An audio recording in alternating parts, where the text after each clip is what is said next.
Menagerie. The sound of crashing and bashing throughout the city can be heard. The people saw Gyra Belladonna chasing after a blur that appeared to be a person. John, please listen to what your daughter has to say. Gyra, yes, I'll listen. But I still have something to ask you. John, using force speed for almost 2 hours, with a vicious panther faunus right on his heels. Back at the Belladonna residence. Blake, I hope Dad doesn't kill him. Callie, don't worry, they're just bonding. Fordo, how can it be bonding if one has an axe and the other not defending himself? Callie, it's a guy thing. Son, we're guys. Fordo, yes ma'am, but I still don't understand. Callie, I believe it's a father-in-law to son-in-law bonding. Blake, MOM. Fordo, I still don't understand. I think someone like Cut would understand this. Son, Cut? Fordo, one of my brothers who retired from war and raised a family. Callie, oh how romantic. So the story is you a clone of this John boy?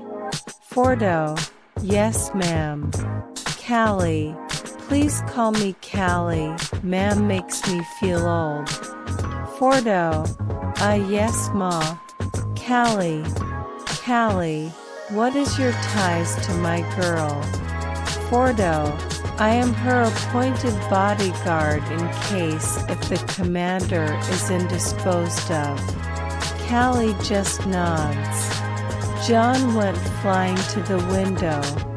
John, too tired. Can't run any more.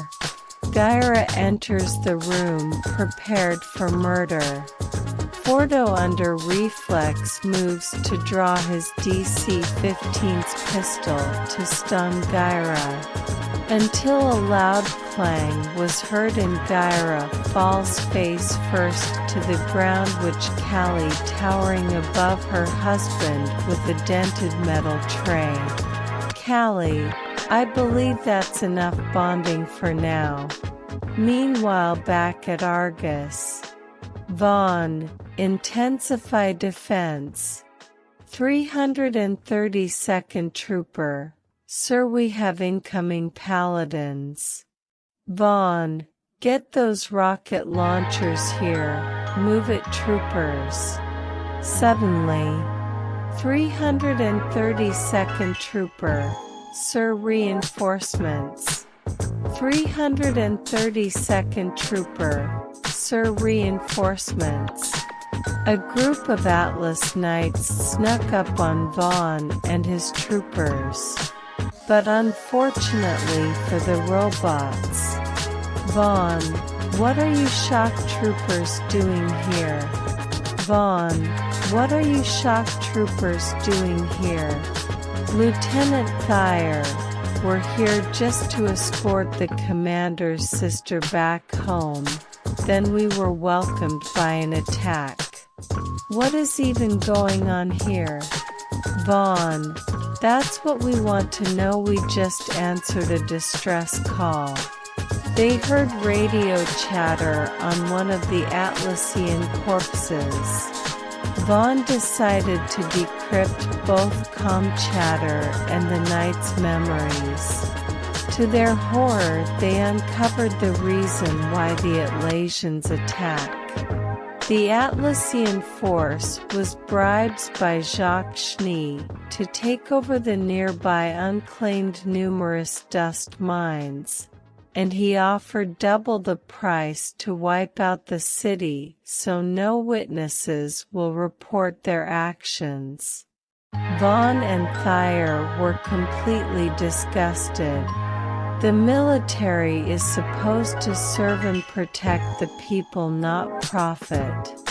Thyre, I'll continue escorting the VIPs. Vaughn, and I'll inform the mayor and ask if they want us to serve as a garrison.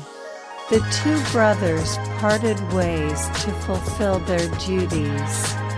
Codart's residence. Saffron, thank you again, Lieutenant Thyre. Thyre, just doing my duty, miss. Saffron, you can call me Saffron, we're related by blood, so you're like my little brother. Thyre nodded. Thyre, me and the shock troopers will continue to act as your guard, under the Supreme Commander's explicit orders. Tara, okay, you can make yourselves at home. Thyre, no need, me and the boys can find living quarters. Tara, nonsense. Your family, all we need from you is to do some household chores and watch over Adrian. Thyre tried to refuse, but the couple won't have it. And so the awkward days of the three shock troopers is about to start. Later, Mayor's office. Mayor, my goodness, all of that for the sake of our minds? Vaughn, yes sir, we can offer you protection if you wish. Mayor, seeing as how they are committed to this, I'll have to accept. We don't know when they'll come back. Vaughn salutes and commence fortifying Argus. Vaughn salutes and commence fortifying Argus. Back in Menagerie.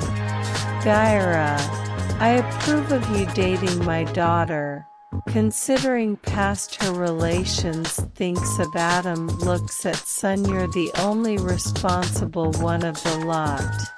Callie, I want to see little kittens when all of this is over. John and Blake just blushed hard. Son looks out the window and saw Ilya Amatola. John blocks an attack from Ilya. Blake, Ilya, you betrayed us for a human. I will punish you in the name of the White Fawn. John, you mean the terrorist faction of the Fawn? Ilya, how dare you? John, no, how dare you? John knocks her back. John, a lot of my brothers died because of your group in Vale. I'm here to bring the ones responsible to justice. Ilya, it was for the sake that humans to respect us through fear. John, that's where you're wrong. All you did was just perpetuate the cycle of hatred. Ilya, John, you people don't want peace or equality. You want supremacy. I've seen this before. You spout out ideals and justify your acts of terror. If the Republic wasn't there to defend Vale, the only outcome is a lot of dead civilians. And the people will only hate Faunus more. Gyra, shocked to hear the news, stood. Gyra, is what this man said true? The Fang attacked Vale. Ilya could only look down. John, fear leads to anger, anger leads to hate, and hate leads to suffering on both sides. Ilya looked at him, shocked to see him crying.